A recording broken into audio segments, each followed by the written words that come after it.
that will power a moon base. The American worker is the machinist cutting metal for the rockets that will carry us there. The American worker is a welder, a technician. The Hormuz Strait. Our stock market is through the roof and oil prices are tumbling. We actually hit for a moment today. In fact, I think it's going to break it, $70 a barrel. That's lower than we were when we started. And it's been amazing. And the big thing is Iran will not have a nuclear weapon. What's on your agenda for your meeting tomorrow with senators from Lent about Save America Act? Well, we're just going to talk about Save America. We have to pass the Save America Act, which is voter ID, which is proof of citizenship, etc. We have to pass it. So we're going to have to talk about that and many other things. A lot of good relations. The Senate Majority Leader, John Kerry, has told you many times he doesn't believe that they have the vote to pass it. That's what being a leader is about. You know, he's a leader. John's a leader. That's what being as a leader is about. Look, we have to be able to get proof of citizenship when you vote. Otherwise, we don't have elections. We have to be able to get voter ID. So John is a leader, and hopefully he can get the votes. Mr. President, on Iran, the Iranians are saying there's no scheduled visit for the IAEA inspectors. Is that part of your agreement? They're wrong. They're wrong. They know they're wrong. They told us inside, and we have it down 100% inspection. And if they were right, I'd cancel the meetings right now. And Iran says there's no agreement to buy ag products. From your view, Mr. President, when will those inspectors actually be on the ground? At the appropriate time.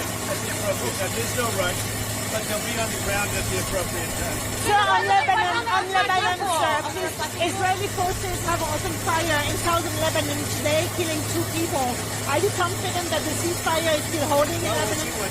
They've been fighting each other for many, many years, decades, and we'll see, but it's going to come along. Mr. President, according to the reflecting pool, there's a note that our Ryan Ensign reported on that says that she's dead, she's with nature. Is there any hope that the FBI and investigators find her? I hope they find her. Savannah's gone through a rough, that family's gone through hell. I hope they find her. Mr. President, on the reflecting pool, you mentioned yesterday that the Interior Department has video and photos.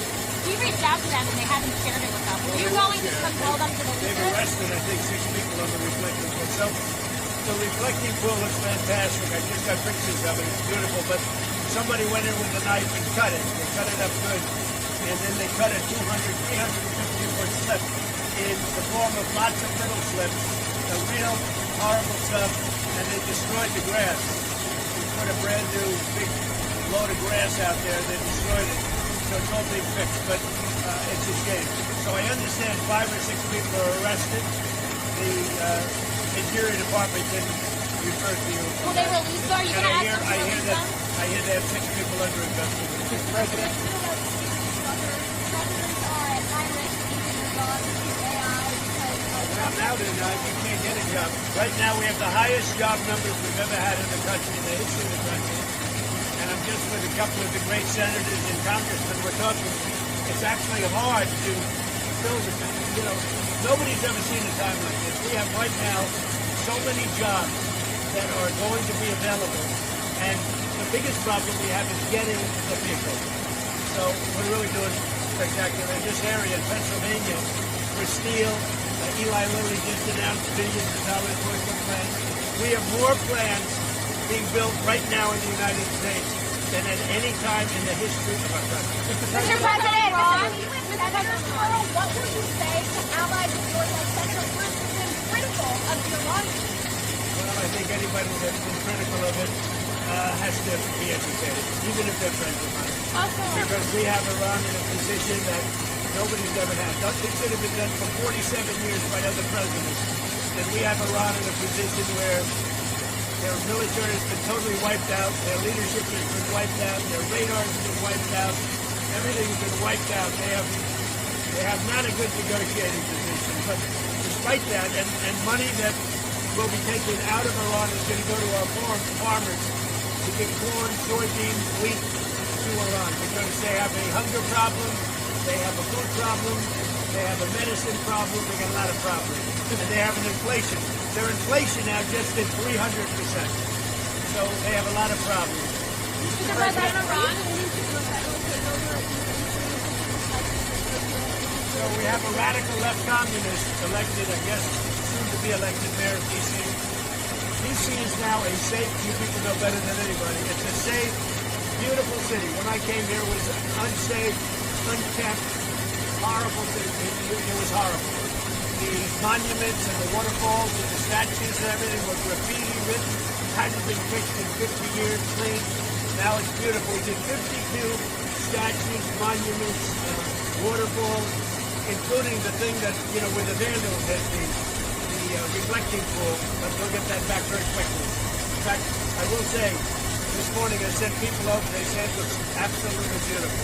But we're going to have to let a little water out and fix it, and then we'll put the water back. President on ODNI. Just so you understand, so our country is doing really well, and we're going to keep it that way. And any senator that didn't vote for all of the things we need, because we're making an amazing deal with Iran. We're making a deal that's going to keep our country and the world safe, because we're not going to let Iran have a nuclear weapon, and they know that, and they agree to that. Thank you very much. Thank you.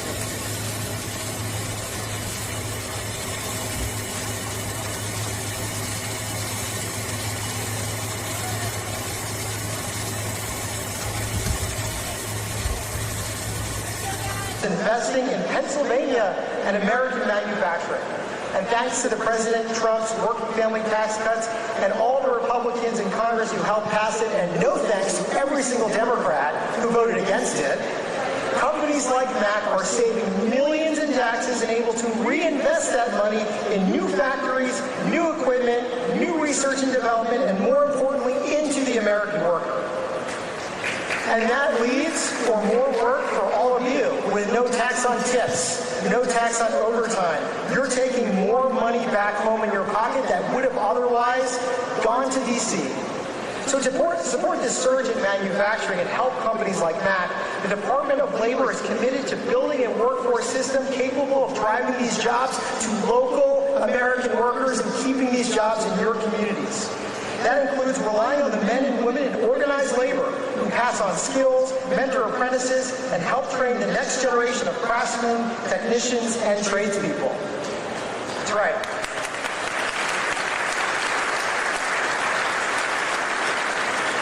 President Trump understands the vital role between unions and management that they play together in strengthening our workforce, and we're helping Americans seize this generational opportunity by creating jobs and creating the skills necessary to build these trucks. So thank you to Mack and its union partners for committing to the American worker, for putting the American worker first by helping us meet President Trump's goal of 1 million new apprenticeships without needing a 4-year degree and without amassing decades of student loans. Those days are over.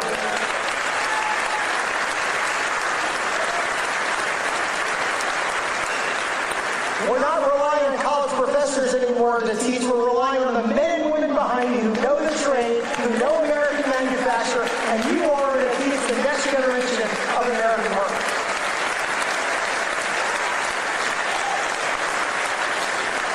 So there's one thing we can all agree on. You, all of you, the American workers, is our greatest asset.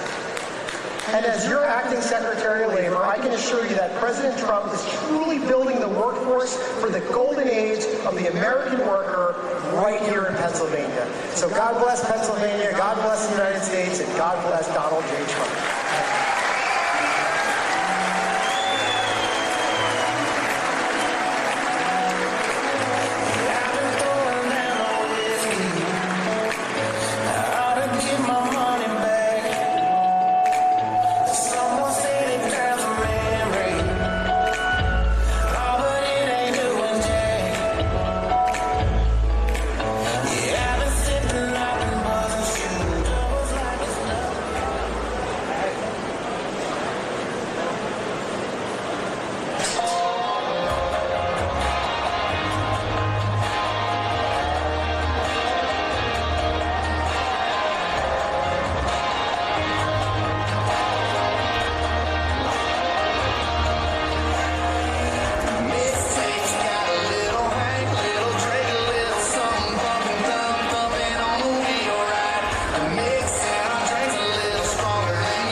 Rising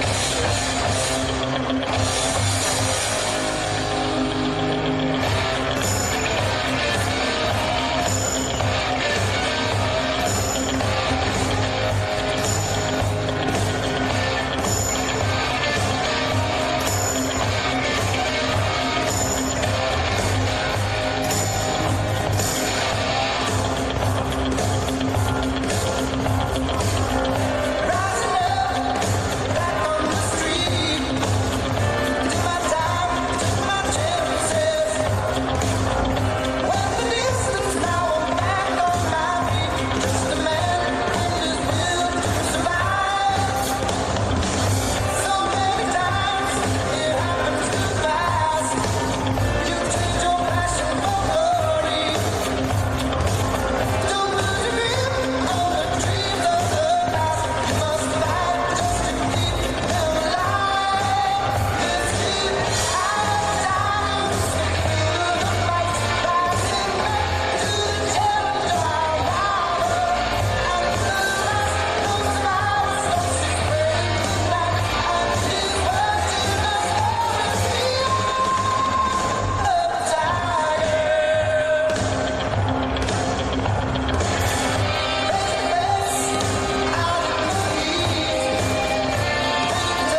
statements, too big to rig. Make it too big to rig, because these people cheat like hell. They cheat like hell, but we won it by a lot, and maybe we should run again. Should we run one more time? I'd like to do that. I'd like to do that. But I got more votes than any candidate in the history of Pennsylvania. Can you believe that vote? You would have gotten it. And today I'm especially honored to be here in the place that builds some of the toughest vehicles on the road, Mack Trucks. Mack Trucks is doing a great job. We have all of the Mack people, the chairman, we have the whole group of here, all the leaders, the big guys. They're trying to get a contract for 15,000 trucks. 15,000. I said, that's a lot. I said, how many are you looking for? 10, 15? No, 15,000, sir. That's a lot of trucks. For more than 100 years, this legendary company has been making trucks right here in eastern Pennsylvania, building the heavy-duty machinery that keeps our economy rolling, our factories moving, and our industries roaring all across the nation.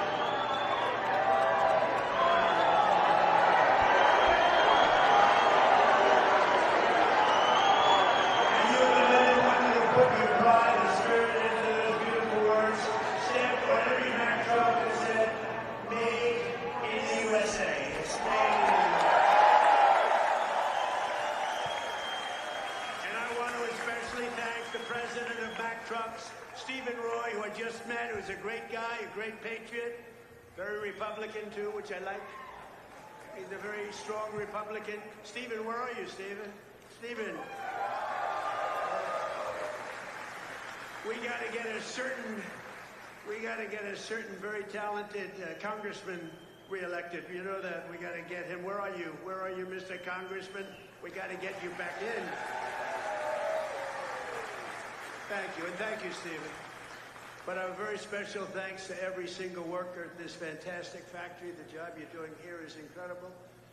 And I know you're applying for a big one, and we'll see how that goes. We'll have to call up some people and see if it's good. If your price is right. Is your price right, Stephen? I don't know. Maybe we'll get it down a little bit. We'll get it down. 15,000 trucks. That's a lot of trucks. But that's what this is all about. It's greatness. You built this country, and you are the ones who are making America great again. We're the hottest country in the world. For decades, the workers of this Commonwealth watched globalist politicians let other countries rip you off and close your factories, rob your jobs, take them away to foreign land. And then I came along. We stopped it very quickly.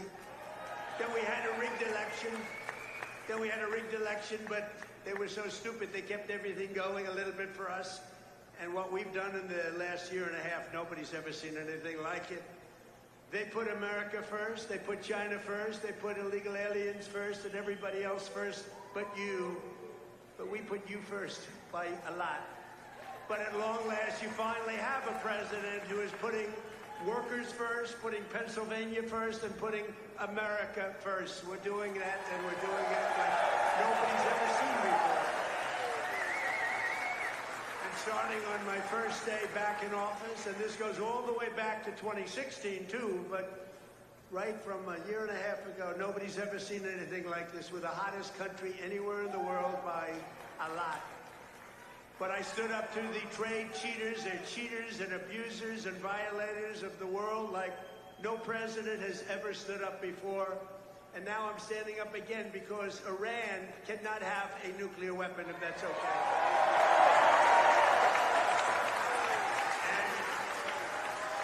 And we're doing quite well.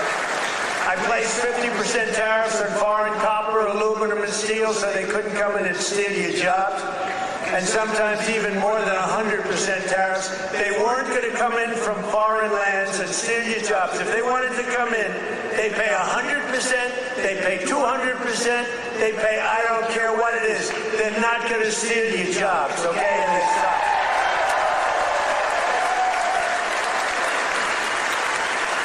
And right now we have more factories being built, and I mean car factories, AI factories, factories of every type that we've ever had in the history of our country by 3 times.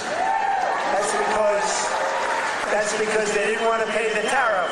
how don't you pay a tariff? You build your factory here and you hire American workers. It's quite simple, actually. But as you know, I placed a 25% tariff on foreign automobiles, and very importantly, I posed a 25% tariff on medium and heavy-duty trucks, so that Mack Truck could do very well with this factory in Pennsylvania. But all American roads will be filled with American trucks very shortly. Very few people are able to compete with us anymore. They used to rip us off. It was like we were a bunch of babies. American labor worked with us, too. I just met the head of your unions, and they've been terrific. They work with us, and they're fair. They treated us good. Maybe we can negotiate a little bit tougher. Where the hell are the union guys? Those guys are great. They're great. There they are. I want to just say hello. We gotta make sure you vote for our congressman here. I'm not doing this for my help. Music. We even have music.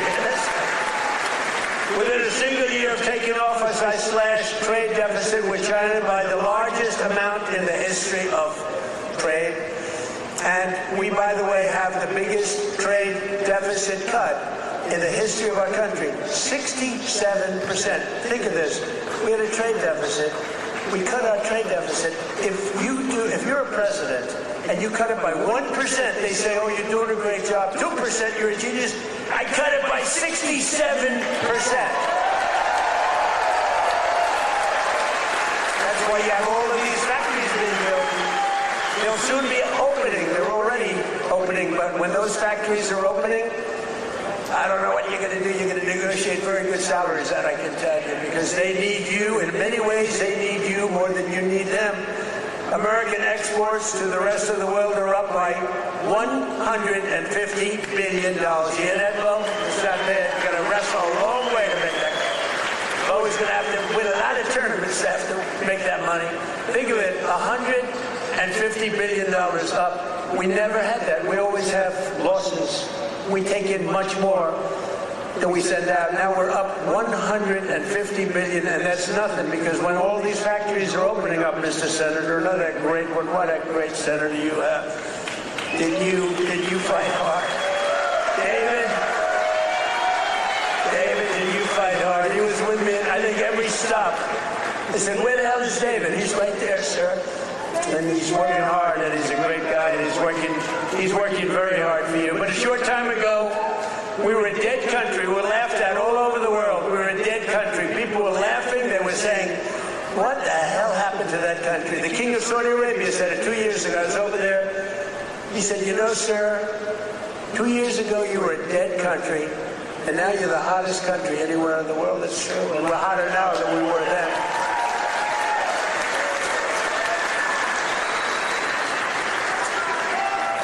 He then proceeded to announce that he's investing $2 trillion in our country, along with Qatar, along with UAE.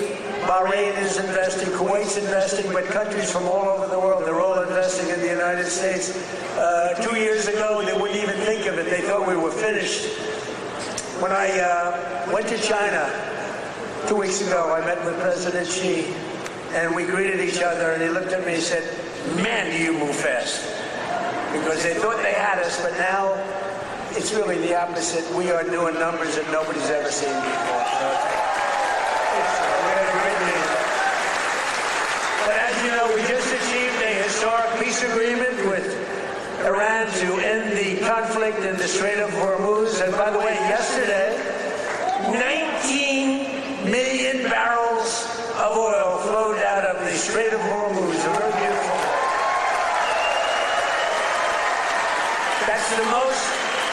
That's the most oil in the history of the Strait. It's never been any, you've never seen anything like that. It's called an oil gusher. And most importantly, we are ensuring one thing very importantly, because this is why I did it. I did it for this reason, 99% for this. Iran will never have a nuclear weapon. And they agree to that. But remember, this wasn't easy. We had 47 years worth of presidents and other people, other countries too. We're not the only one that never did anything. They were the bully of the Middle East. And now we're leaving Iran with no Navy, no Air Force, no anti-aircraft. no missile capability, no nuclear program. We're leaving them without any nuclear capacity, and they've agreed to that. And we're getting along quite well, although if you read the fake news, you never know. Think of it. The fake news, they have no army, they have no navy, they have no air force, they have no anti-aircraft. We can fly over Tehran just at will. Nobody going to do anything to us. And then I read the fake news that they're doing quite well. They're not doing quite well. These people right there, look at all of them. Whoa. Whoa. Whoa. That's a lot of press. That's almost as much press as Bo had at the White House last week when he knocked out his opponent in the first round. I think you had more. Bo had more press. But the Iran economy has been crushed and their defense industrial base has been damaged so severely that it'll take them many years to rebuild, many, many years. And now we're trying to work out a deal that's fair. And we also want to work out a deal. You know, the stock market hit a new high today again. And oil, for the first time in months, hit, think of it, $70 a barrel. So we got a 70. That equates to a very low price that oil is going to come charging down. And with oil comes everything else. Because I inherited from these Democrats. You know, they're Democrats. I changed the E for a U. It's very simple, Democrats. I don't know why I didn't think of that 9 years ago. I just thought of it about a month ago. They're Democrats because their policies are so dumb. Men and women's sports. You know, Bo was with one of the great champions, Tony. Tony, could you have taken most women in the heavyweight championship? He was the heavyweight champion of the world. Do you think you would have had trouble with a woman of approximately your size? It'd be hard to find a woman of your size, but if we did, I think you would have been okay. What do you think, Bo? Could you have handled it? I think so. What about you, Bo? Could you handle a woman of approximately, or what, 182 or something? Think there's a 182-pounder that could give you a little tussle? I don't think so. I don't think so. He's such a nice guy. Say, no, not really. I don't think so. When she looked at those ears of Bo, when she looked at those ears, she'll say, I'll take a pass. She'll say, I'm not going to fight that guy. The average price of gasoline nationwide is down 60 cents a gallon just from a short while ago. And remember this. We had to make this detour. We had to go to Iran. You can't let them blow up the Middle East and then us, if that's possible. We would have gotten them before, but they would have blown up Israel. They would have blown up the entire Middle East. You can't let that. You want to see a bad economy? That's a bad economy. So, but remember that our oil in the middle of this conflict was less than it was for Sleepy Joe Biden. And we're putting out a fire. Biden, Clinton, Bush, all of them. Barack Hussein Obama. Have you heard of him? Have you heard of Barack Hussein Obama? None of them did anything. Obama gave them $1.7 billion in green cash. Remember, on a 747, they flew over piles of cash. $1.7 billion.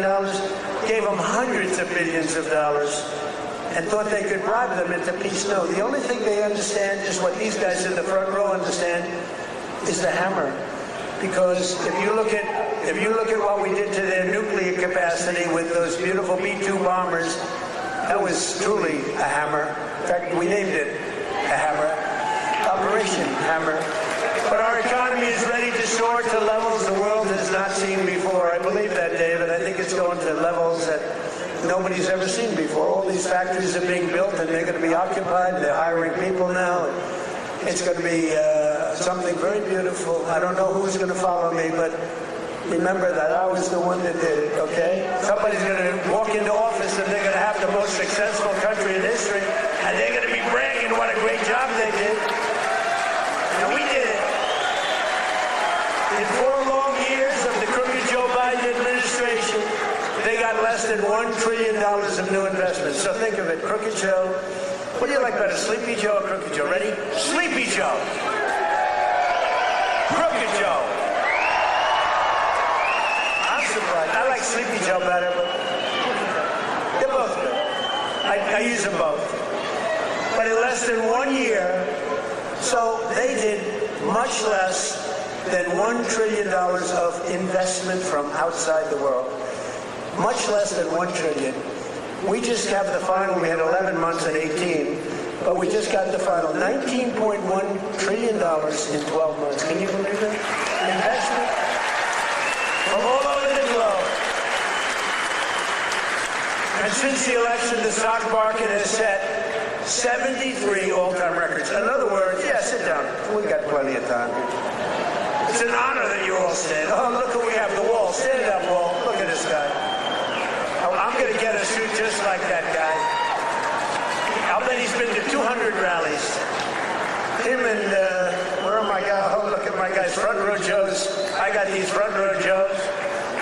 And where are the women from North Carolina? They're here. They travel all over the world. I don't know what the hell's with their husbands. These beautiful women from North Carolina. They travel all over. They went to 200 rallies. How many rallies have front row Joe's gone to? Hundreds. Everyone. And then it was very sad. My last rally, I said, I may never see you again, right? And then we won the election in a landslide. And who the hell do I see? I see my front row Joes. So I'm happy about it. Thank you. What a group. We had some group with me all over the place. And when they didn't make the front row, it was very demeaning to them. They were not happy, right? But the front row, they became actually very famous, front row Joes. And the typical 401k, as you know, is up almost $30,000 in, it was 12 months, it was 13 months. It's up 44%. Think of that, up 44%. Because, you know, as goes the stock market, so goes a lot of your own wealth. And I tell about this police officer. I met a police officer first time, similar thing, but now the numbers are even more. I was in New York, I met a great police officer, New York Finance, and he said, sir, I want to thank you. I said, for what? He said, my wife didn't think much of me very much. We were having marital difficulty, actually. She thought I was nothing. I'm a police officer, I'm a tough guy. I looked at him, the muscles were all over the place. He didn't suffer from that, but she thought maybe that muscle wasn't so good because he was always losing money in the stock market. And he said, sir, in the last year and a half, my 401k is up 74%, sir. And she thinks I'm Warren Buffett. She thinks I'm a super genius. I said, how are you getting along with her? He said, well, I'm not so sure I like her anymore. But that's like, I won't tell you that. I refuse to say that. He's getting along just fine. But a lot of people have come up to me, David, and they thank us 401ks, you know, the stock market. Who has a 401k here? A lot of people. More Americans are working today than at any time in the history of our country, and we've created over 32, think of this, 32,000 new jobs just starting in Pennsylvania alone. David, you have to get credit for that. And in the last few months alone, we've added 2,600 Pennsylvania manufacturing jobs, and that number is going to go much, much higher as the factories start to open.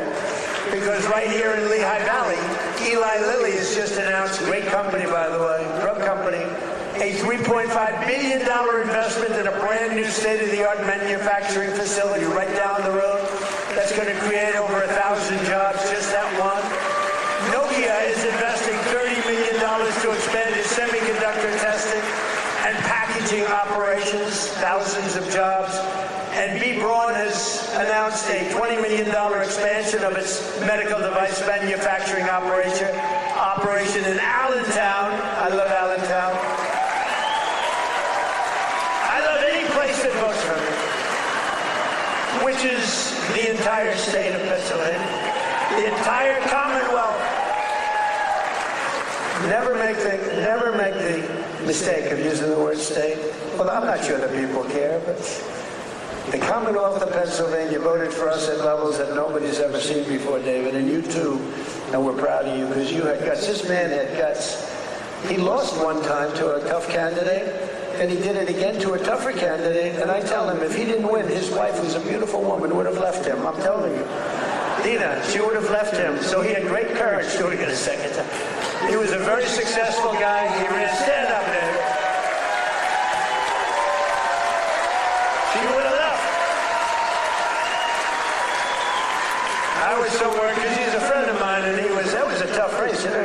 against the guy 24 years and his father was in for like 30 years. That's a long time, and he had to beat him knowing the pressure.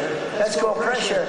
Knowing his wife was gone if he didn't make it. She was gone 100%. But he's married actually to a terrific woman. She probably would have stayed. I'm not 100% sure. And last year I saved a great American company, U.S. Steel, and we're keeping its headquarters in Pennsylvania where it belongs. And $17 billion has been invested by a great company in saving U.S. Steel. They were gone. I think they were closed up and they were ready to go. And now they're building factories like nobody's ever seen. They're expanding the operations and building a couple of brand new steel plants. They're up to over $17 billion, which is a lot more than they even told us, because they've fallen in love with this Commonwealth. They've fallen in love with your whole area, the people. I think they've fallen in love with the people more than anything else is what they told me, because they've done more than they said they would. And thanks to our great Republican majorities in Congress last 4th of July, I proudly signed the largest tax cuts in American history. We gave you the biggest tax cuts in American history. Not bad. Not bad. We delivered no tax on tips, no tax on overtime, and no tax on Social Security for our great Pennsylvania seniors. No tax. And our tax cuts are projected to boost take-home pay for Pennsylvanians by an average of more than $10,000 a year per household. That alone should win us the midterms. We got to win the Musa. We got to win the midterms. Musa's another great guy. Stand up, Musa. Been with me forever. He was thinking about running for governor. I think he would have won, but he was thinking about running for governor. And they said, I want you to stay in Congress. I want you to stay. And we appreciate it. You've done a great job. But always remember, every single Democrat in Congress voted against our tax cuts. So think of it. All of those tax cuts and many more, they want to raise your taxes, not lower them. They voted against tax cuts. You know, all my life, I sort of been political in that I found it very interesting. I was a very successful real estate person, but I love watching politics. And my whole life I watched politicians say, we will cut your taxes, we will cut.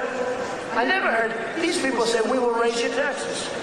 This country has gotten very strange politically, especially with all the communists that are up for election. You know, you have communists. These aren't socialists, these are communists.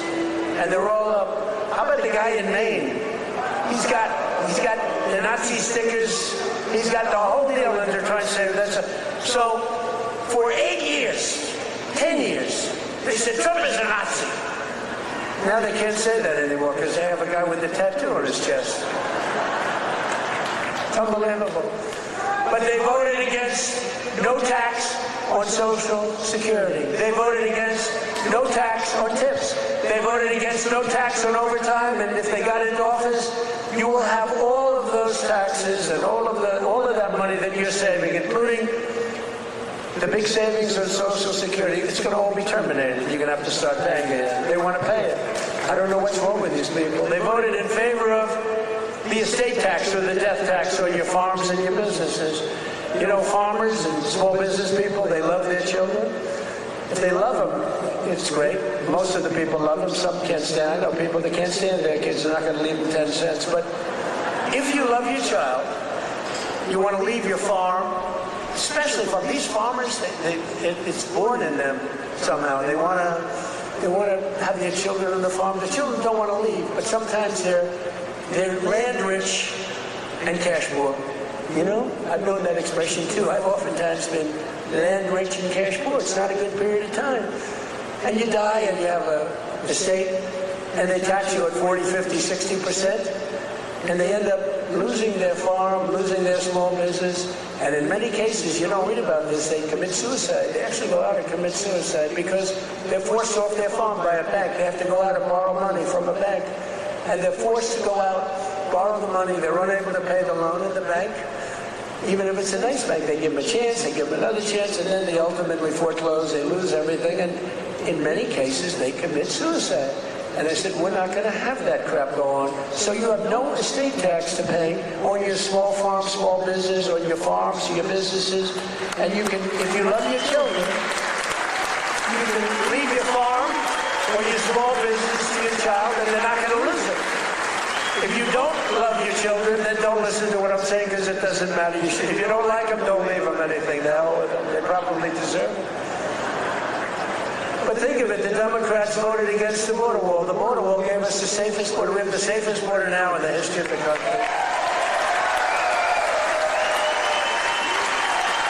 They voted against voter ID.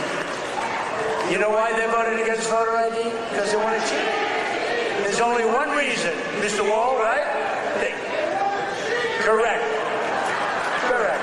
Where do I get that suit? One day, I don't know if it's very presidential. I'm going to walk up in a suit with the design of the wall on it. I don't know. What do you think? I already have a lot. You know, I have a very elegant wife, and she says, darling, please, don't dance. It's not presidential. I said, but the people love it when I dance. And she said, please, the men and women's sports, please don't do the weightlifting thing. And don't do the swimming thing. You know, the weightlifter where he goes up. And the record stood for years and years. And this young lady, she's trying out for the Olympics, and she's going to do it. And the record stood for 19 years, and they put an eighth of an ounce on one side, an eighth of an ounce on the other. They have to understand, Melania, who's now a movie star, she got the #1. Can you believe she hit big with the ball? That's not good. There can only be one star in a family, please remember that. But they put a little eighth like a feather on one side, a little bit just to break the record. The parents are sitting right there where Big Bo is. He's a nasty guy, that punch he threw. Got to be very nice to Bo. Got to be very nice. Got to make sure he's never angry at me. But she said her parents are right there in the front, and they're so proud. The father's not so proud because he knows she's not going to do it. Because she's a woman. That's a lot of weight. The mother, though, is screaming, darling, I love you. Do it. And she gets over the weights, and she stays there. And then she gets him, and she gets him. And the mother's screaming, darling, I love you, darling. And the father's looking, saying she has no chance.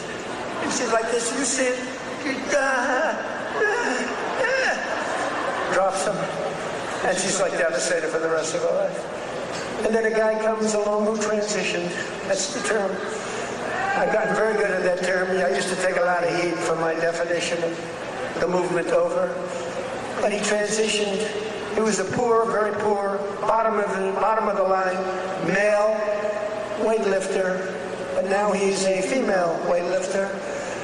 And he looked at the amount. I think it was like 210 pounds or something like that. Well, that's a lot for a woman, but not that much for a man. You could do it with one hand. And he goes, looks down at the weight.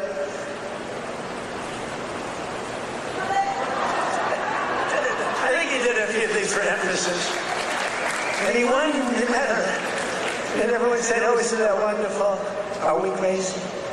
Men should not be able to participate in women's.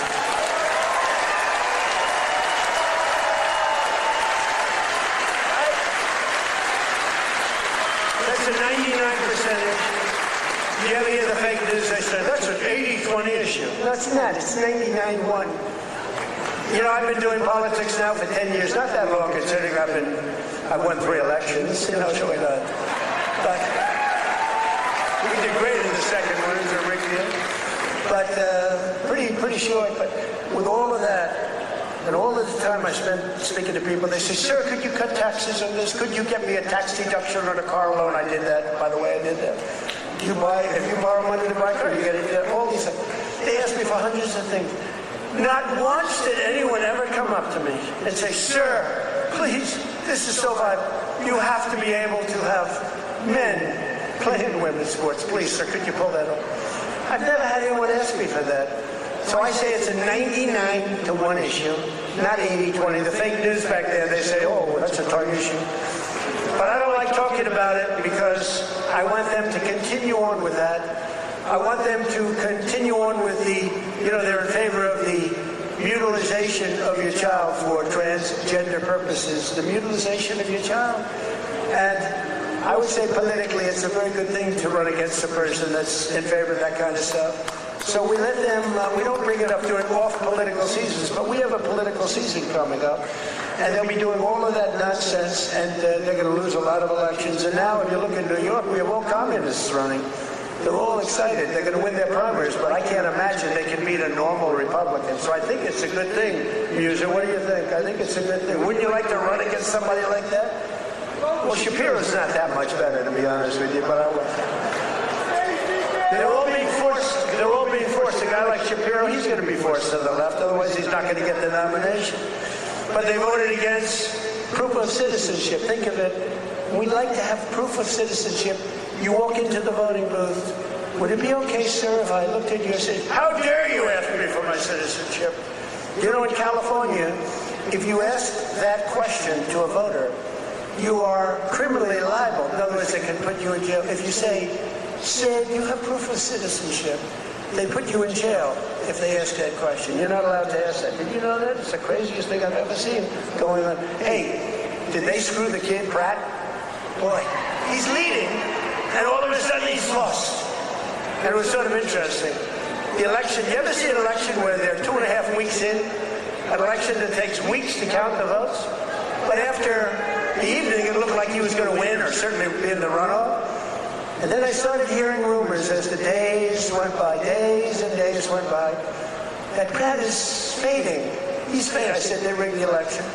And then lo and behold, he didn't qualify, even though he was so far up in the third place person that it was almost impossible, and he didn't qualify. And then it started happening with the next candidate, Steve Hilton, who's running for governor.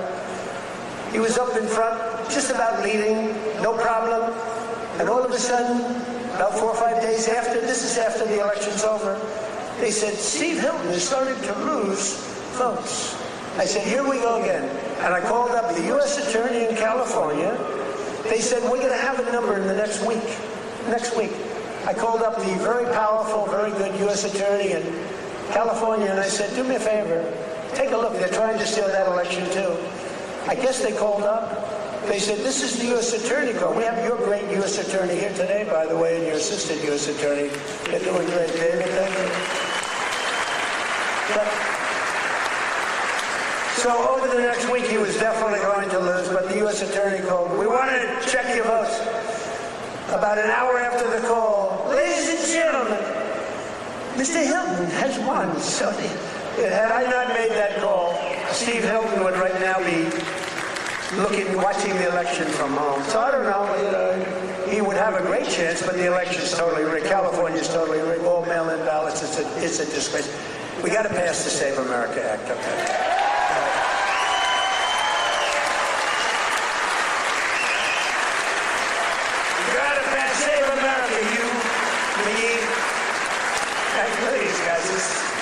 What love. A friend of mine is a very big real estate developer, but he's got a problem with speaking in front of crowds. He chokes, he chokes like a dog. He said, how do you do it? I say, it's easy, because there's so much love in the room. There's so much unbelievable love. It's easy. He's got this tremendous fear of speaking. He said, the guy's a major player. Most of you have heard of him.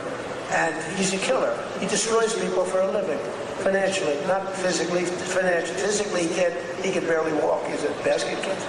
But he's up here. He's very smart. And he destroys people. Very rich. But he can't get up in front of a crowd and talk. I said, what's wrong with you? He said, I don't know. I have a fear of crowds. You believe it?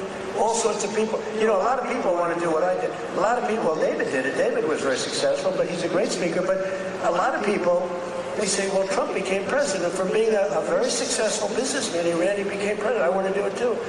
And that's when they find out that they might have the flaw of speaking, or even worse, is a terrible past.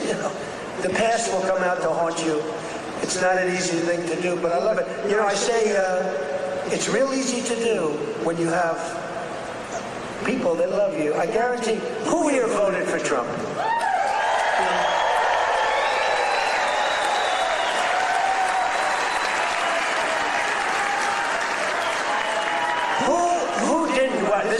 favor, so don't raise your hand. Think you're going to be cute, because you might be a big problem. And they'll blame me for causing problems. Who did not vote for Trump? Young man, he wants to be. He's a young man, he thinks he's being cute. As he gets pounded on. No, he just said, no, I did. I was the first. He said I'm the first to elect. But the Democrats voted in favor of Iran having a nuclear weapon, and they voted against military spending, but I overrode that. Let me tell you, if the Democrats get in, your 15,000 trucks that Mr. Roy is looking to get are dead. They're not going to have 15,000. They're not going to have 15 trucks. They'll be back to the number I originally guessed, right? How many are you making? 15? 15,000 trucks will be down to nothing, zero. And they'll make you put electric on it, electric, so that when you're in the middle of a jungle someplace and you need a charge, where is my charging booth? As opposed to carrying a nice tank of diesel on your back, throwing it in and taking off, right? Where's my charging booth, they'll be saying. They created we created the strongest military in history, and you see that with Venezuela, one-day operation, like, right? Good army. And now we're making a lot of money with Venezuela, and Venezuela's doing great also. It's a happy country now. But it took us exactly 48 minutes to win that war. We're the greatest military in the world, 48 minutes.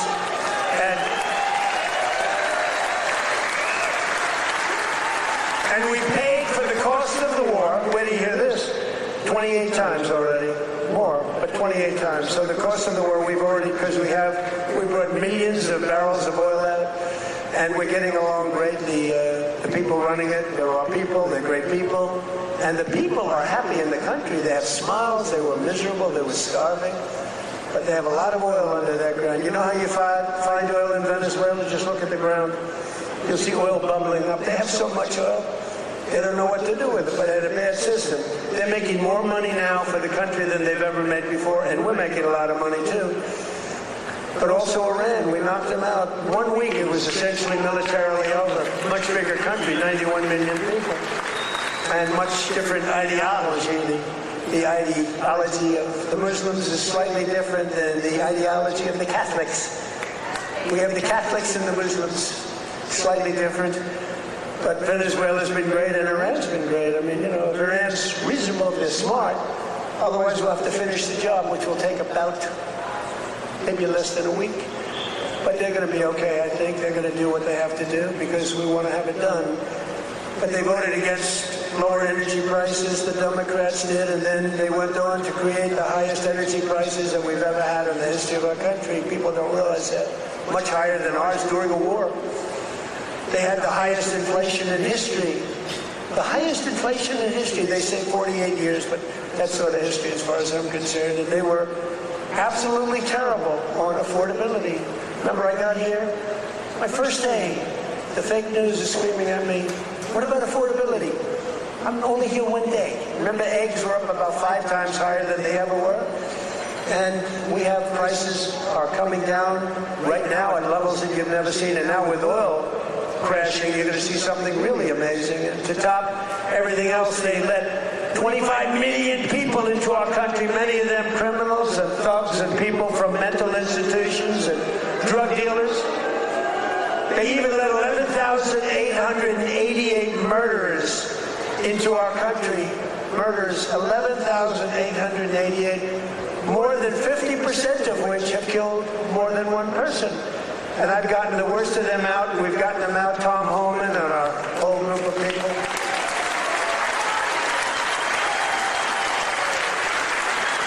But the Democrats want open borders, and they want them all to come back in. You can imagine that. The people of this Commonwealth will never let that happen again.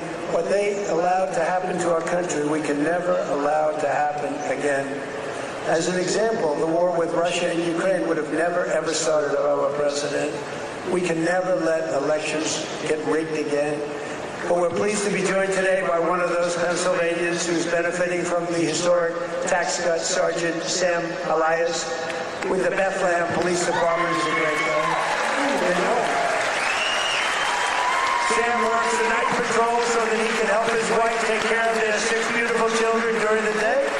And I'm told the youngest is named Melania. Can you believe that? The name Melania. Where did you come up with that one? After our great First Lady. So Sam is taking home thousands of dollars extra because of no tax on overtime. And Sam, you want to come up and say a few words? Come on up. Come on up.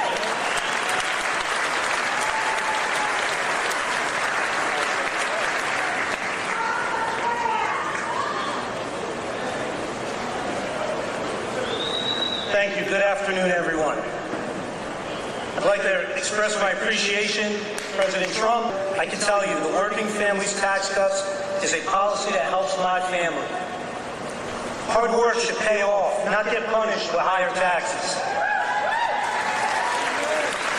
No tax on overtime, no tax on tips means more money in the pockets of working Americans. For my family, these savings have translated to what was once a day trip to the park, is now an overnight stay at the Jersey Shore. Bigger tax returns have allowed Americans to create new family memories and save for future projects. As the President said, I also work night shift as a police sergeant in the fine city of Bethlehem.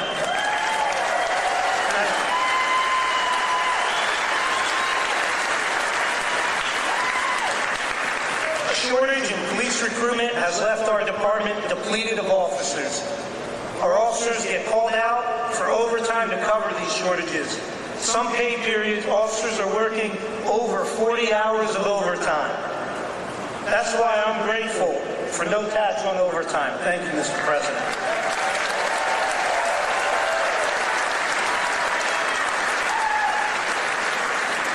I'm also thankful for the support President Trump and Congressman Macungie have shown for law enforcement. You understand that communities thrive when we invest in public safety. Congressman Macungie has stood strong with public safety and working families. And that's why he's been endorsed by the brothers and sisters of Bethlehem FOP Star Lot 20.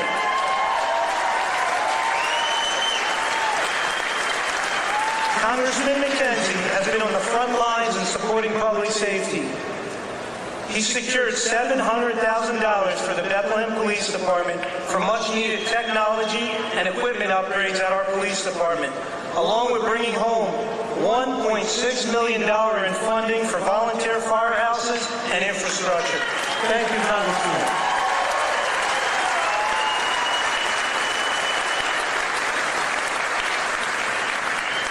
I'm a very grateful American, a son to Lebanese immigrants who came to the United States 50 years ago in pursuit of the American dream. My 80-year-old father is here with me today.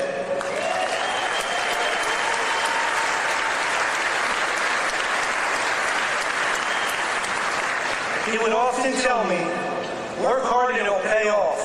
Well, 50 years later, thanks to President Trump and Congressman Macungie, my father's dream has come true. I thank you for that.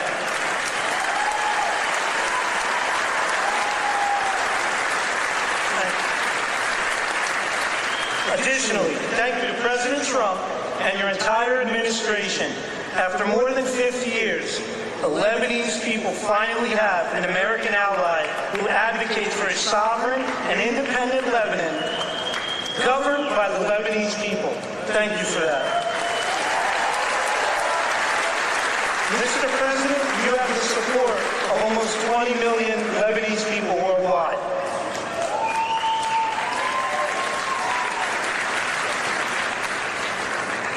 Leadership is more than a title, it's action.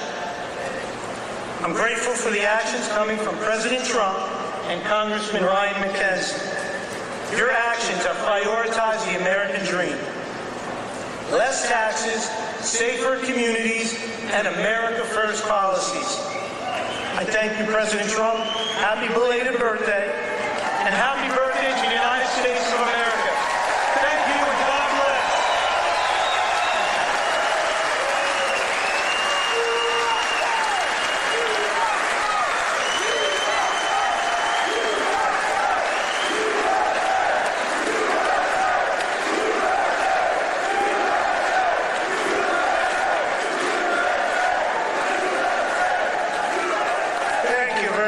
just looked at all these pages. I said, oh, we're in trouble.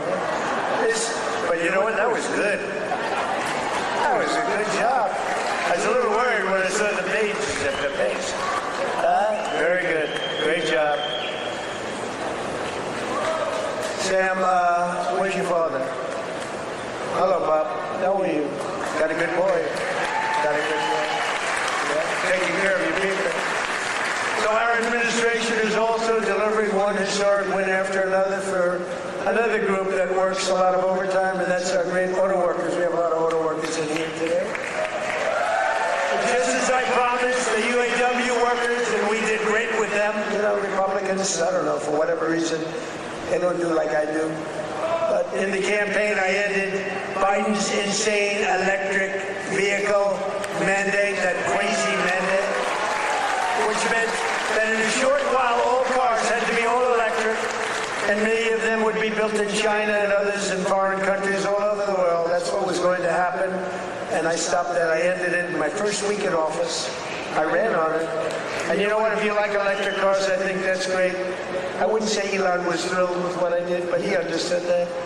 But if you like electric cars, I think it's great, but you have to have the right to buy a regular, I mean, we have more gasoline than any country anywhere in the world if you want to have gas. If you want to have a hybrid, you can have whatever the hell you want, including electric. But I terminated Biden's disastrous fuel emission standards that would have crushed Mack Trucks. Mr. Roy, your company would be crushed if I didn't do that. You wouldn't be bidding on anything, neither would anybody else. It was the most insane environmental regulations ever conceived of by man. It was totally unreasonable and ridiculous. And you can sell trucks for much less money that are now much better trucks that work, that actually work.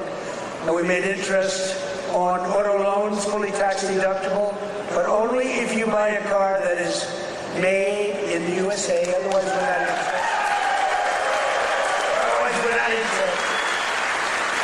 And I say to the auto manufacturing business in America, we have more auto plants being built today than we've had in 60 years, and I think maybe ever. And bigger and better. They had a big one in a certain state that I love also. I love a lot of places. And they took out this old plant, but it was big. And I said, did you redo it yet? They said, we're not redoing it. We're ripping down and building a brand new one, a beauty. You know the one I'm talking about, Dave. But we're pleased to be joined today by Pat McHugh, a Marine Corps veteran, a great guy, who spent 28 years with Mack Trucks. And he leads the cab assembly and serves as new product line launch leader. It's a big deal. And Pat's grandfather worked here, his dad worked here, and now his son is working here and doing well. And they know how important it is to keep manufacturing jobs in Pennsylvania. Pat, say a few words.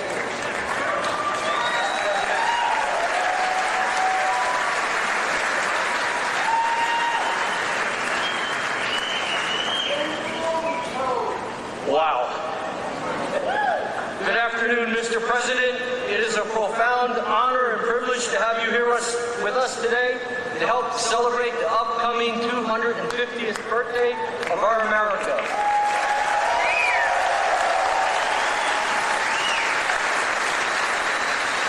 And most recently, our 125th anniversary of building Mack Trucks.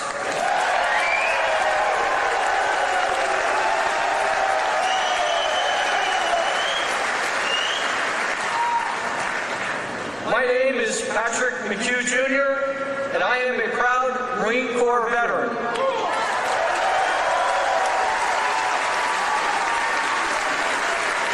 In addition to that, though, I am an even prouder Mack Truck employee.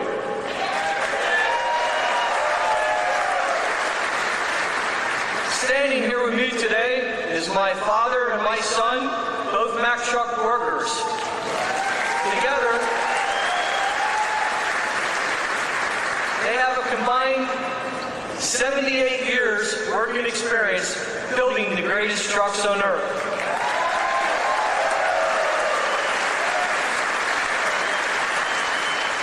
You can say Mack Trucks runs in our blood. At Mack Trucks, we work hard to build the trucks that help build America. and we are proud that those trucks are built in the United States of America.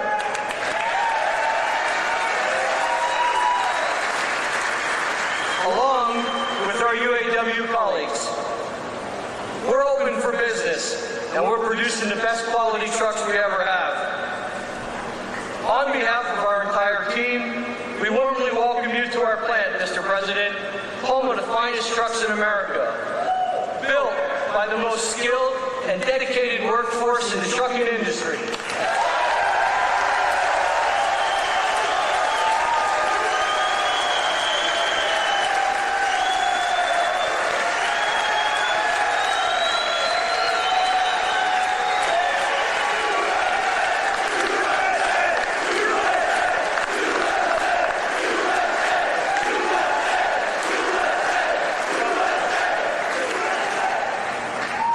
So, Mr. President, I want to say thank you for choosing to highlight Mack Trucks on your visit today, and thank you for supporting our American workforce.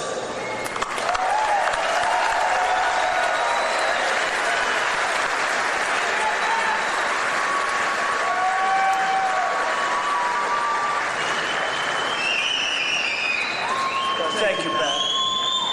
That's a good family. That's a great family. They're proud of your company. I want to also thank two people, very special people, because I know them and I know what they do, and it's not easy, but they've done a great job. David Durgan and Timothy Herzog of the UAW committee. Where are you guys? Thank you.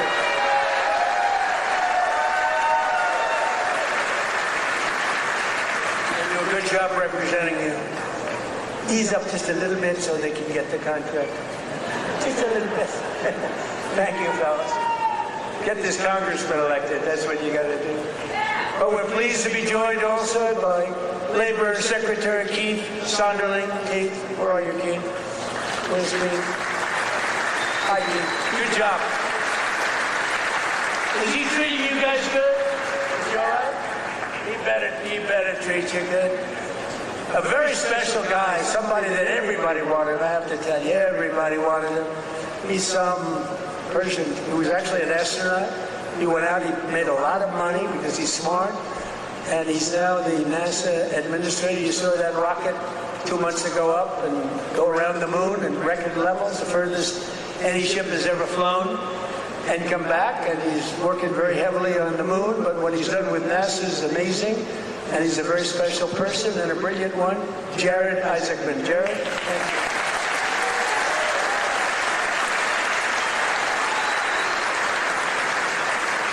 Great job. As well as, I introduced him a little bit only by the name David, because he knows me, and I know him by David. But David McCormick is your senator, and he's a brilliant person, brilliant businessman.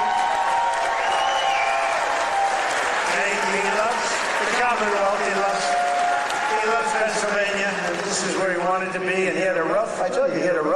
This is a rough beating, like 24 years, and a father for 24 years.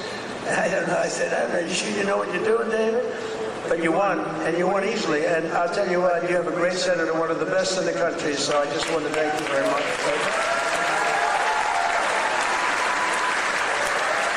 And 4 warriors for Pennsylvania in Congress. These are warriors. Lloyd Smucker is here. Lloyd, thank you. Thank you. John Joyce is here. John, thank you. Dan Muser is here. Thank you. And these guys are all in good shape, but we got to get Ryan McKenzie elected. We got to get Ryan. I'm not here for them, I'm here for him. We got to get Ryan elected. Run up here, Ryan, fast. Nobody wants to hear you. Come on, just run. Nobody wants to hear you, Ryan.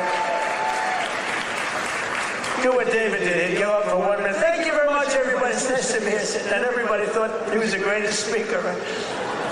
Okay. Well, Mr. President, I can't thank you enough for coming here to the Lehigh Valley, highlighting the great men and women of Mack Trucks, doing all the work that you do in Washington, D.C. for our veterans, our first responders, and everybody continue to maintain America as the greatest country in the world.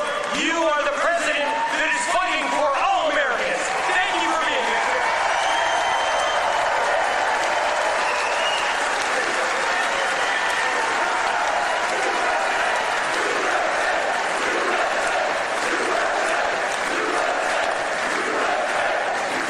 Wow, that's great. He learned something from you, David. That's great. We also have one of the greatest writers anywhere in the country who knows more about the Commonwealth, Pennsylvania, I think, than anybody. She's a terrific person. Right from the beginning, she said Trump is going to win, therefore I like her. She said Trump is going to win in 2015. In fact, she wrote an article in 2014. She said this guy Trump should run. I hadn't thought too much about it. I was having a lot of fun putting up buildings. But she was very early on, and I don't think there's anybody that knows more about it. They used to call it the Rust Belt. I call it the Money Belt now. It's gone from the Rust Belt to the Money Belt. Either one is okay, but there's nobody that knows more about it than Selena Zito. She's fantastic. Where are you, Selena? Where are you, Selena, with your beautiful daughter? Thank you, Selena. Selena's an incredible woman, and her daughter is following in her footsteps. She's just been so good. Very powerful writer, actually. Some of the biggest papers in the world. It's nice to have good stories on occasion, truthful stories. Thanks as well to the president of the NRA who's here with me, Bill Bockenberg. Bill?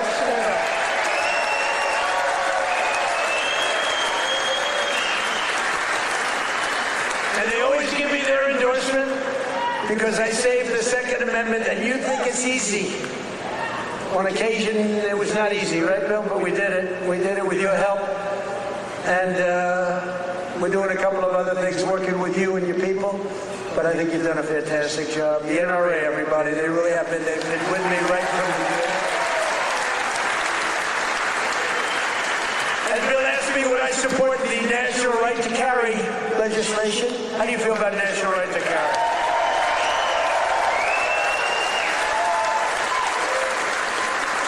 That's my free poll.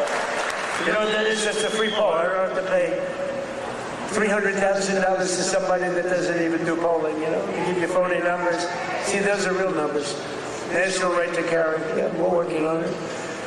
And we have a very special guest who you just saw on the highest rated fight show ever in the history of television, the UFC Freedom 250. So this guy, well, I just have to set it up a little bit if I don't mind. Because I'm thinking, you know, I'm a similar size. I weigh more than he does, actually. So therefore, I have a tremendous physical advantage over him. His muscles are slightly harder and slightly younger. He's a lot younger. But I think I can do it because I'm a great athlete. He knows I'm a very good golfer. And I'm much better off on the golf course against him than I am with the wrestling, man. But he went virtually undefeated. I mean, he went 4 years. He was the top wrestler. His friend, Tony, who's another champion, I'll introduce you to, Tony. But these two guys were on the Penn State team. And Bo Nickel, but, I mean, you couldn't defeat the guy. And then he had every battle. I guess he was a 3 or 4 time All-American. But then he turned pro and he went to the UFC. Did you find them tougher? What? Yes, a little different. You know, a little different. But he's won just about everything. But he had a big fight last week with a lot of pressure, with the White House in the background. And he's a guy that I like. I met him a while ago. I looked at the ears. I said, man, this guy's a fighter. You can tell a lot by the ears. And he told me, no, he doesn't mind the ears. He likes them. It's almost a symbol. For great fighters, it's a symbol. That's why I'm worried about you, Tony. You have pretty normal ears. But I got to know Bo a little bit, and I got to root for him. And I almost felt like his father up there. His father's great, but I felt like his father, so I was nervous for the fight. And he was fighting somebody that Dana White, the great Dana White, is a phenomenal guy. He said, Bo's got a tough one tonight. I said, why? Why do you do that to him? Because if you lose at this night, it was the biggest audience they've ever had, by far. The whole world watched it. The people at the White House, we had 5,000 seats around the cage we built. and we had 100,000, more than 100,000 people in the park right next door. We had the largest television audience they've ever had, by far. They said, why do you have to give him such a tough opponent? He was pretty tough. But then it happened. So Bo is known as a great wrestler because he was the best wrestler by far in college. Nobody could beat him. And I figured Bo would be wrestling. But no, he wasn't wrestling. He was punching. I said, Bo, grab his legs and start wrestling. That's what you do. But he didn't do that. He didn't listen to me. And he got a shot off that was brutal. And in the first round, right, knocked him out. He was really knocked out. Great fighter. The guy was a great fighter. Is a great fighter. So I just want to thank, he's from Penn State. He loves Penn State. He is the NCAA wrestling champion. And just fantastic. And his friend, and you probably know, is also, I think you were roommates, right? That's a tough room. I wouldn't want to fight these two guys. Let's go pick on those two guys. I don't think so. But he was the heavyweight. And he lost a lot of weight. He weighed 35, 40 pounds. I asked him, how much did you wrestle? About 40 pounds heavier. In other words, you want to live, right? You decide to lose it. But he was also the champion, NCAA champion, and his name is Anthony Cassar. So come up here, fellas, because I want to just ask the audience a question. Come here, bud. So here's my question. If I work out for the next couple of months, really work hard, lifting those weights and really work, could I beat Bo or Anthony in wrestling? You're very disloyal. You're very disloyal. Say it.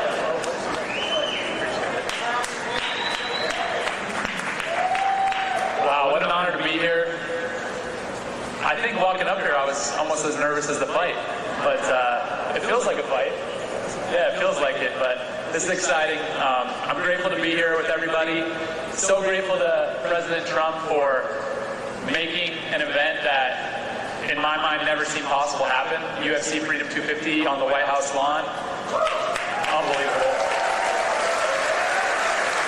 I don't think there are too many presidents that have the courage to do something like that, and, just so unbelievable. For me, both my parents were high school teachers. My dad was a wrestling coach. My grandpa was a wrestling coach, and I grew up around sports and just competing from 5 years old, and so to be able to do something like that is a dream come true, and it's just through hard work, effort, discipline, and a lot of time in the wrestling room, a lot of time in the cage that I was able to do that, and that's really because America is the land of opportunity, and if you set your mind to something and you feel passionate about what you do, you can accomplish anything, and thank you.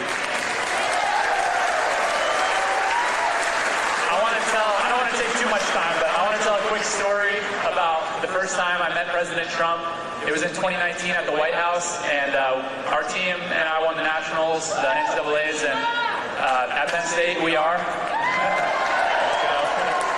And we were given the opportunity to meet President Trump, and it was really special because he took a lot of extra time to talk with us as wrestlers. I think he respected the wrestlers a lot, and I told him that when I'm done wrestling, I was going to fight, and he asked me if I needed a manager. And I thought that he has better things to do than that, but really since then, I feel like we've had a special connection that I'm extremely grateful for, and fast forward 7 years, I'm fighting on the White House lawn, and I turn and look at my corner, and President Trump is right next to him.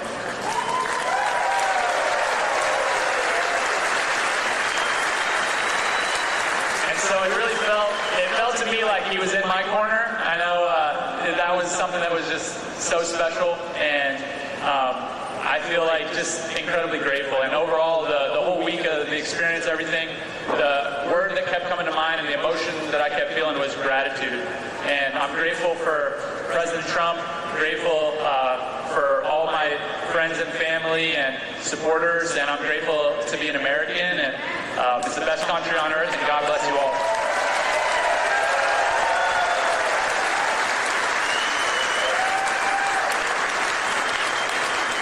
How's everybody doing? This is an awesome crowd. I'll keep this really short. It's just an honor to be here. Bo and I have been roommates since our freshman year at Penn State, and never could imagine this, but it's an honor to support Mr. President this great nation and the American workers that build the foundation of the United States of America. So as a small business owner, real estate investor, I just want to thank President Trump for the big, beautiful bill, all he's done for small business owners. And most importantly, I pray that God will continue to bless him and guide him to lead this great nation. And God bless all of us. Thank you.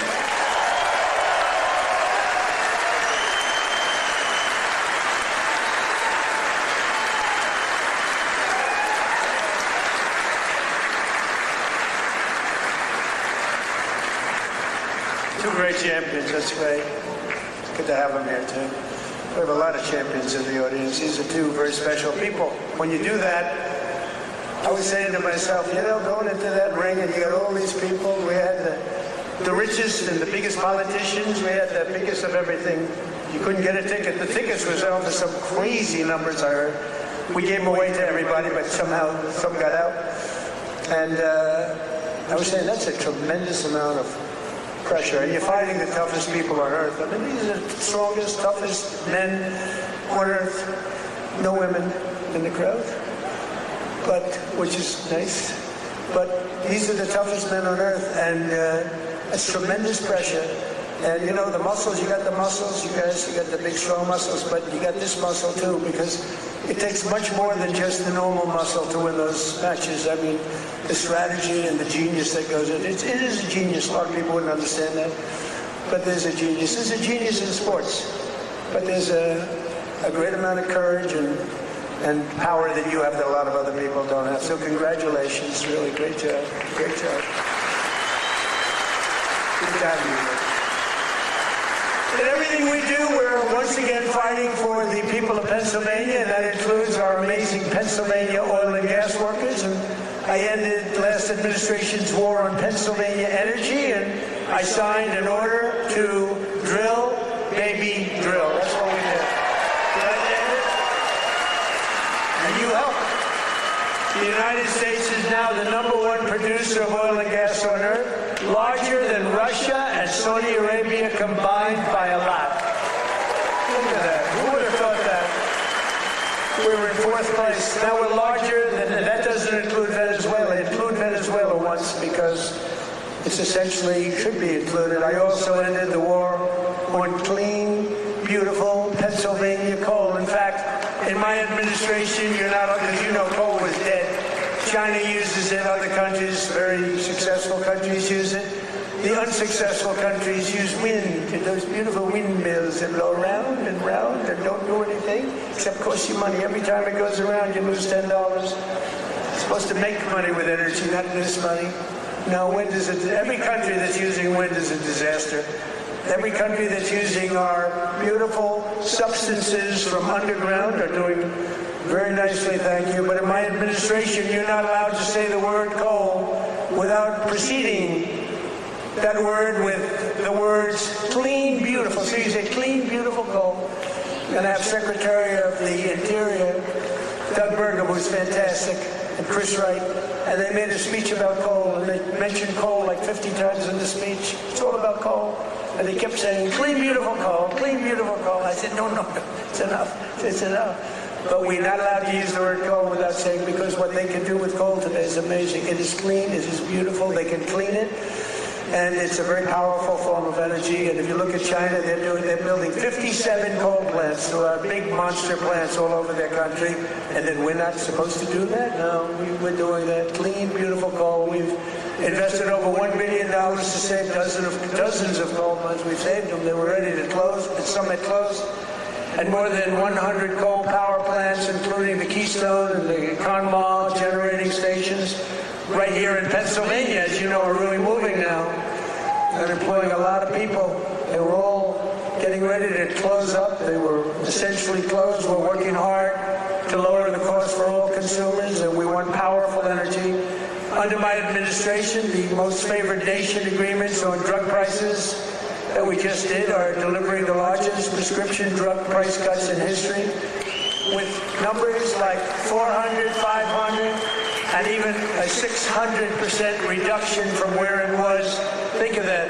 That alone should win us the midterm. And the fake news back there refuses to talk about it because they know how good it is. Because trying to do it for years, favored nation.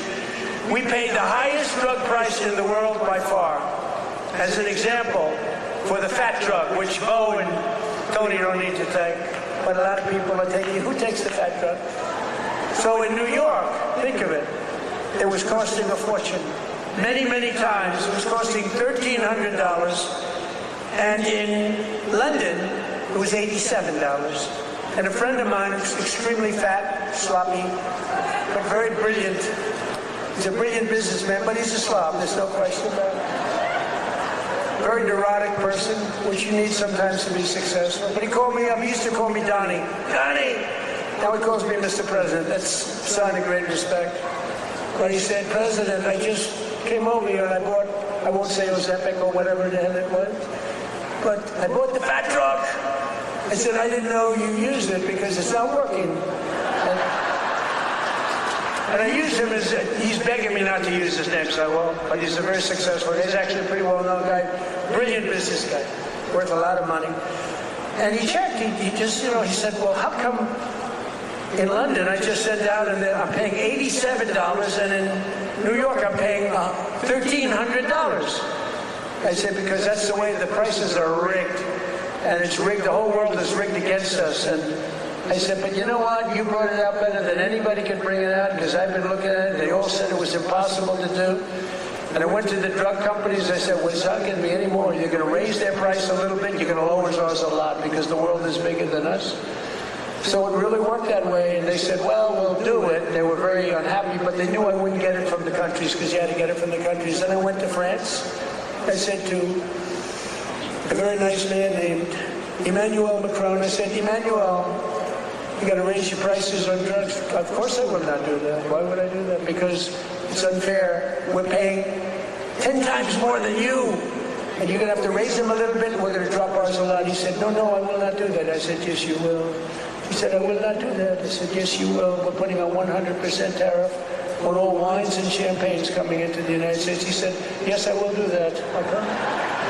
And I had the same conversation with Germany, with every country, with UK, every single one of them within 5 minutes agreed to do it. Nobody could believe it. And they agreed to raise their price, and we have gotten the biggest price reductions in the history of drugs, medical. Nobody's ever seen anything like it. So instead of paying $1,300, you'll be paying about $175. Nobody's ever done that before. And this is on many, many trucks. A pill that sells for $10 in London and selling for $150 in Texas, any place, it's all the same in the United States. They basically discriminated, so now instead of $10, it goes to $20, because again, the world is a big place.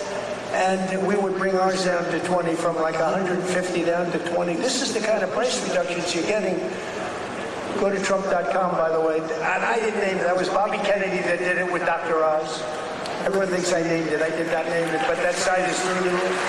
And these are the biggest price reductions in the history of our country for anything having to do with drugs, prescription medicine. So that alone should win the midterms. And there's a real chance that they would end it because they're totally controlled by these foreign countries, the Democrats. So starting next week, weight loss drugs will be available for just $50. Think of that. For seniors who previously had to pay $1,200, $1,300, $1,400, couldn't pay it. Think of that. Now, they don't want to write, look, they turn the cameras off when I talk about it because they don't want good stuff for us, because they don't want us to win elections. And why, I don't know. Why they want to have people pouring into our country, why they want to have high taxes, why they want to have all of these problems that took place over the last 4 years in the last administration, one of the worst administrations in history. But the other ones wouldn't be much better because they have all of these crazy policies. They've gone communist. But just over 1 year ago, we inherited the worst border in history, but I quickly turned it into the most secure border in the history of our country by far. Almost nobody's able to get in. And in the past 13 months, and this is a chart kept by generally Democrat people, in the past 13 months, 0 illegal aliens have been admitted into the United States.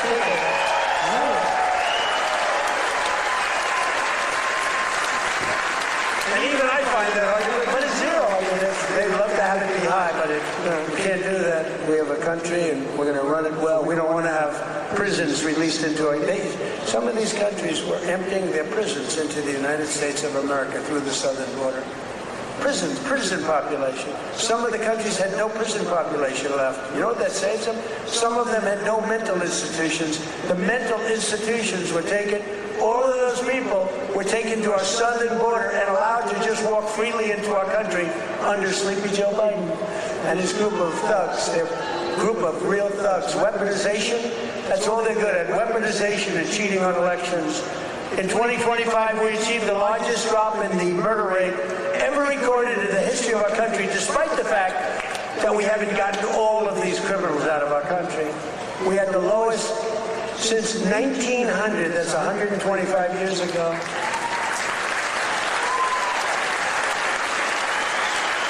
And we cut the flow of fentanyl across our border by 56%. That's a big number. And we cut the flow of illegal drugs coming in by water, coming in by ocean or sea. We cut it by 97%.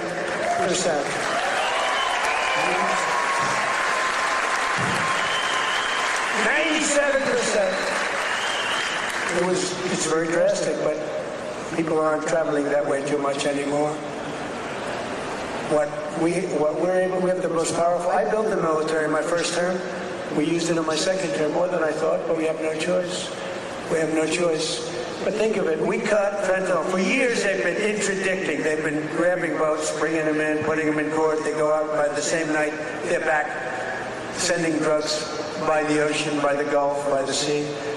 And now it's down 97%. And we're looking for the 3%, because I think those 3% are more brave than Bo Nickel was any day. The 3% of the people that are willing to get into a boat to deliver drugs now, they are the bravest people perhaps anywhere in the world. But it won't happen long, but what we've done is amazing. Our military, we have the greatest military in the world. We have the greatest law enforcement in the world.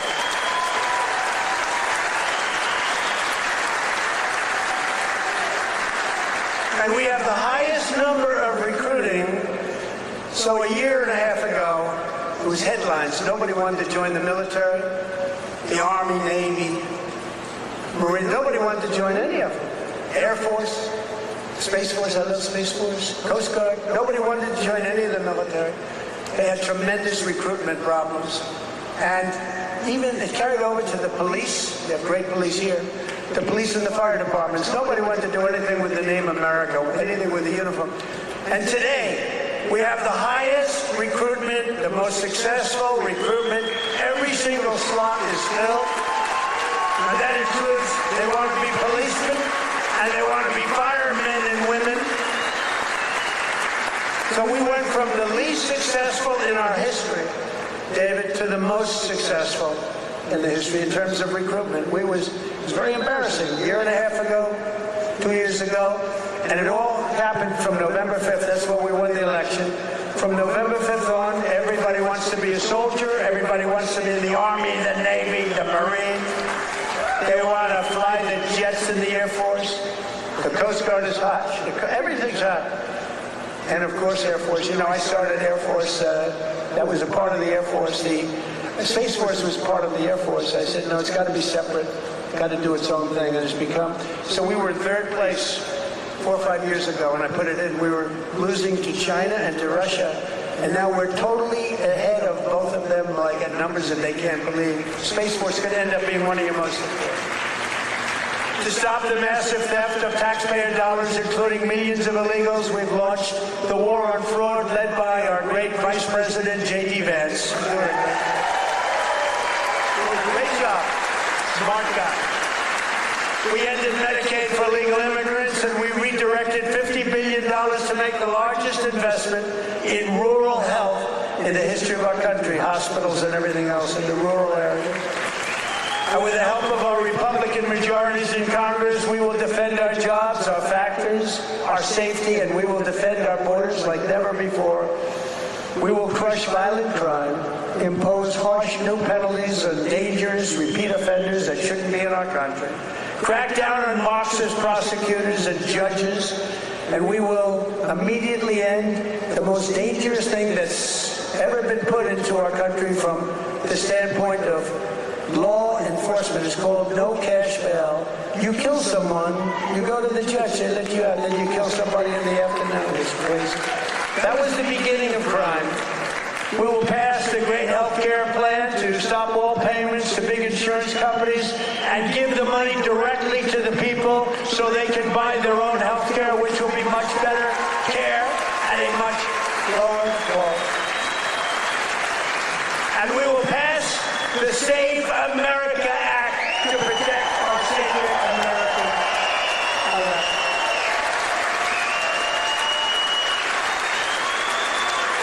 And in the Save America Act, it's very simple. All voters must show a photo voter ID. Very nice. May we see a picture, please? All voters must provide proof of citizenship. And there will be no mail-in ballots except for illness, disability, military deployment, or travel.